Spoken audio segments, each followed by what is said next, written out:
Good evening and welcome to the Standing Resolution, the show where big ideas get the cross-examination they deserve. Tonight's question touches something most of us navigate every single day, literally. Whether you're stuck in traffic, waiting on a bus that's running late, or just trying to cross the street without taking your life into your own hands, the way cities move people is one of the defining challenges of modern life. And now, a technology that was science fiction a generation ago is pulling up to the curb and asking to be taken seriously. Tonight's resolution is this: self-driving cars will make cities more livable. Livable, that's doing a lot of work in that sentence, and I expect both sides to pull on it. We're talking about safety, equity, space, noise, air quality, the texture of daily life in a city. All of it is on the table. Now a word about how we got here. Both of our debaters were assigned their positions.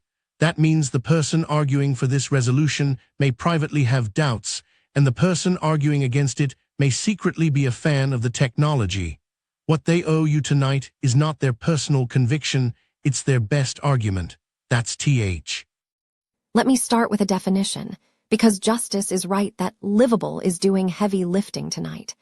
A livable city is one where people can move freely, breathe clean air, feel safe, and reclaim time for the things that actually matter. By every one of those measures, self-driving cars point in the right direction. Start with safety, because it's the starkest case. The overwhelming majority of traffic collisions come down to human error, distraction, fatigue, impairment, split-second misjudgment. A machine doesn't glance at its phone. It doesn't drive home after 2 drinks. It doesn't get drowsy at mile 400. When you remove human error from the equation at scale, you don't just reduce accidents, you change the entire risk architecture of a city. Streets that were designed like obstacle courses, because we assumed drivers would make mistakes, can be redesigned for people. Now think about space. A staggering fraction of urban land is dedicated to parking, land that sits idle most of the day in the heart of cities that desperately need housing, parks, and public life. Self-driving vehicles, especially shared ones, don't need to park in front of every destination. They see. My opponent just told you the direction of travel is unmistakably positive. I'd like to talk about where that road actually leads, because history has a habit of humbling that kind of confidence. We have been here before, not with this exact technology, but with this exact promise. In the middle of the 20th century, the automobile arrived in cities trailing a very similar set of guarantees: faster movement, greater freedom, democratized access, and for a while some of those promises even came true. What nobody adequately counted until it was too late were the second-order effects, the highways that cut through neighborhoods, the sprawl that followed cheap mobility, the slow hollowing out of city centers, the communities, almost always the least powerful ones, that bore the costs while the benefits drifted elsewhere. Self-driving cars do not automatically escape that pattern, they accelerate it.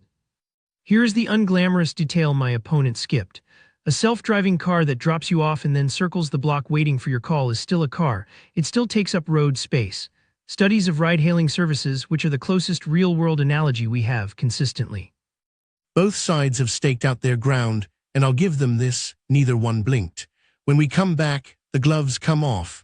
Harley's has to answer the ghost cars circling the block, and Mordecai has to reckon with the person who can't drive and has nowhere to go.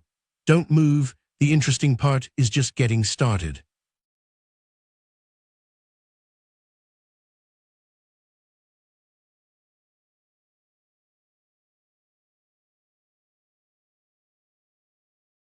Welcome back, I'm Justice Vale, and this is the Standing Resolution. Tonight we're asking whether self-driving cars will make cities more livable, and both sides have given you something to chew on. Now it's time to respond to each other, and that's usually where the real debate begins. Mordecai just made a sophisticated argument, and I want to honor it before I dismantle it. He said we've been here before. He's right that we have. But notice what his analogy actually proves. The automobile failed cities not because mobility expanded, but because we made specific, reversible policy choices around it. We subsidized sprawl. We let highways bisect neighborhoods. We handed the keys to a single ownership model and called it done. That's not a technological verdict. That's a governance failure. And the lesson of a governance failure is not never try again. It's govern better this time. Now, the circling car. He's right that a poorly designed autonomous system could increase vehicle miles traveled. But here's what that argument concedes without meaning to. It concedes that the design choices are what matter. And the design choices with autonomous vehicles are actually more tractable than they were with the private automobile, because these vehicles are networked, trackable, and subject to real-time management in a way a 1955 Chevy simply wasn't. Cities can charge for curb access. They can price congestion dynamically. They can require shared pooling as a condition O. Holly's just told you the lesson of past governance failures is govern better this time. I want to sit with that for a moment because it is doing an enormous amount of work in her argument. She is essentially saying the technology will be fine if the politics go right, and I agree with that conditional completely. The problem is the conditional. When in the history of urban transportation have the politics reliably gone right? When has the well-connected industry with billions invested in a particular outcome lost to the transit planner with a spreadsheet and good intentions? She says cities can charge for curb access, price congestion dynamically, require pooling. All true. Some cities have tried versions of those things with ordinary ride-hailing, right now today, with far less lobbying pressure than a mature autonomous vehicle industry will bring to bear.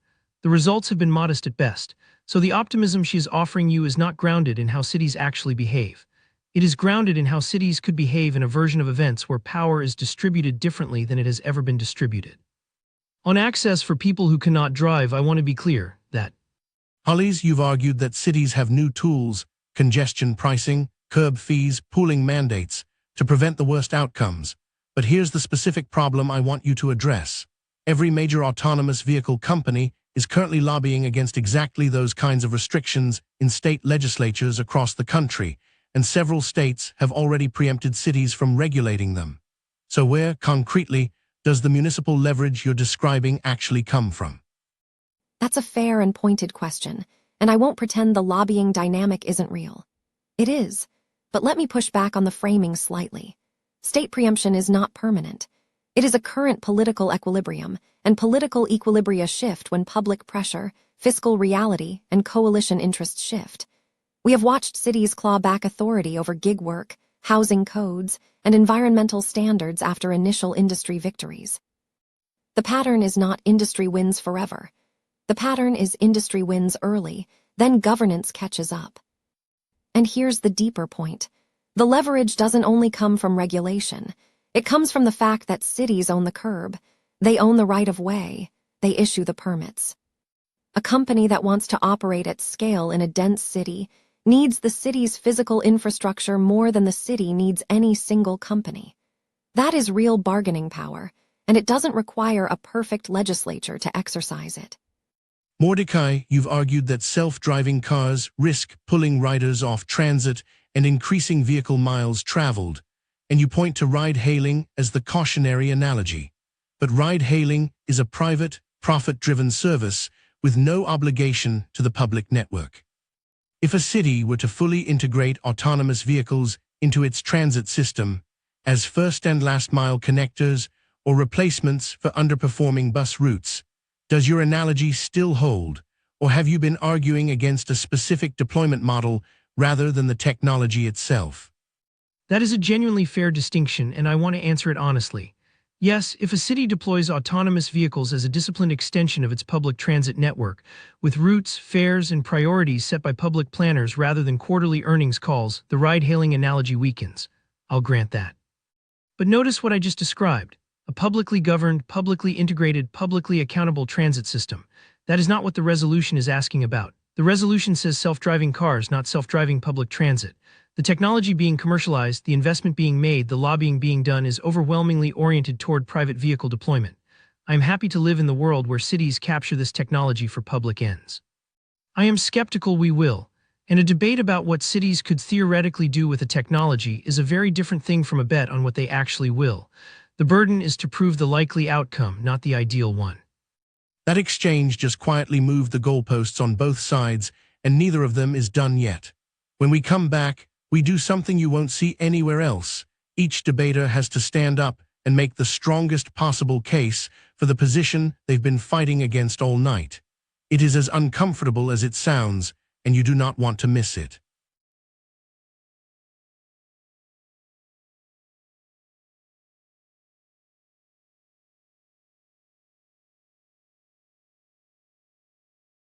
Welcome back to the Standing Resolution. I'm Justice Vale. We've heard both sides fight hard for their positions, and now we're going to ask them to do something genuinely difficult, make the best possible case for the other side. This is the Steelman round, and it tends to reveal a lot. Here is the strongest case against this resolution, and I want you to feel its weight. The history of urban mobility is a history of promises that came true for some people and extracted brutal costs from others. Every time a transformative transportation technology arrived, the benefits flowed toward those who were already mobile, already powerful, already well located. The costs landed on communities that had no seat at the table when the decisions were made. And the mechanism was always the same. A technology that looked neutral turned out to encode the priorities of whoever built and deployed it. Self-driving cars are not neutral. They are being built by companies whose survival depends on maximizing rides, maximizing miles, maximizing revenue. The livability of a city is not their metric. It never has been. And when you combine that incentive structure with the political reality that these companies have vastly more resources than the planners trying to govern them, the realistic forecast is not a city transformed for the better. It is a city where the surface looks cleaner and the underlying inequities run deeper, because now they're automated. That is a serious argument.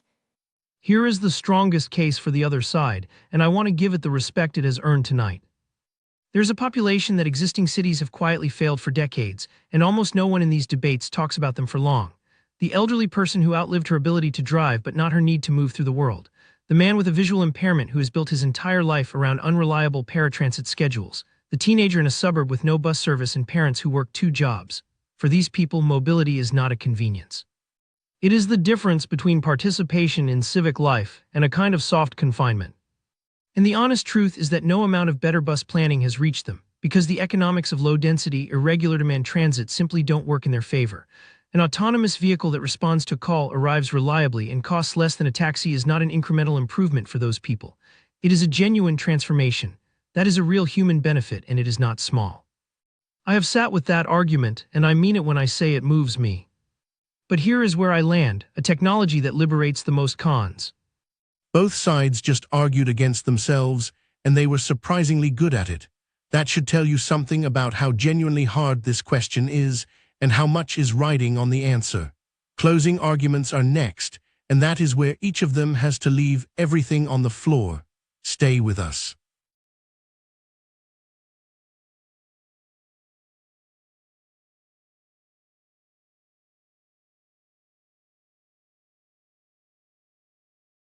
Welcome back, I'm Justice Vale, and this is the Standing Resolution. Both sides have made the case for their position, and to their credit, for the other sides as well. Now comes the hardest part, one final argument, no rebuttals, no safety net. Closing statements are next.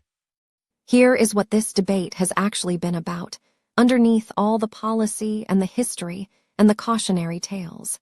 It has been about whether we believe cities are capable of choosing better futures, or whether we think the worst version of every technology is the inevitable one. Mordecai made a serious case. I Steelmaned it myself because it deserved that. But when you strip it down, his argument is this: governance might fail, so the technology is suspect.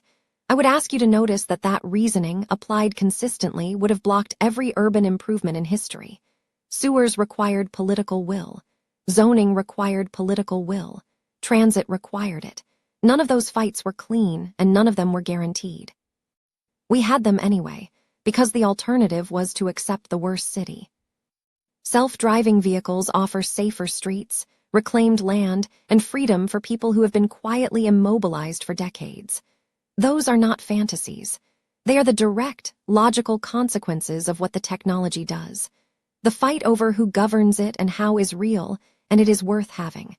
But you do not win that fight by walking away from the table. The direction is clear. Holly's just asked you to bet on the city that fights for itself. I want to ask you a different question. What exactly are you betting on? You are betting that the companies deploying this technology will accept meaningful public oversight. You are betting that state legislatures, many of which have already moved to shield those companies from local regulation, will reverse course. You are betting that the default response to freed-up road space will be a park and not a lane. You are betting that a privatized mobility system will serve the elderly woman in the outer suburb and the transit rider downtown with equal care. Every one of those bets requires politics to go right repeatedly against well-funded opposition over a period of decades. That is not pessimism, that is arithmetic. I have granted tonight that the technology can do genuine good for people who are genuinely stranded. I meant it. But a city is not a collection of individual solved problems. It is a shared environment, and shared environments are shaped by who holds power over them, not by what the technology is theoretically capable of. We have built this movie before. We know how it ends when the promise is out. And that is the standing resolution. Tonight, Hollis Vega asked you to bet on a city that fights for itself. Mordecai Quill asked you to look carefully at the odds before you put anything on the table.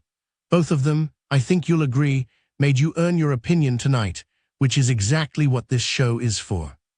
I'm not going to tell you who won. That is your job, and I suspect you already have a feeling about it. Sit with it. Argue about it at dinner. That's the highest compliment you can pay to a debate. What I will tell you is that the next resolution is waiting for you to choose it. Head over to Paxelle.tv, cast your vote, and help us decide what gets the cross-examination treatment next week. The options are good. I've seen them. You won't be disappointed.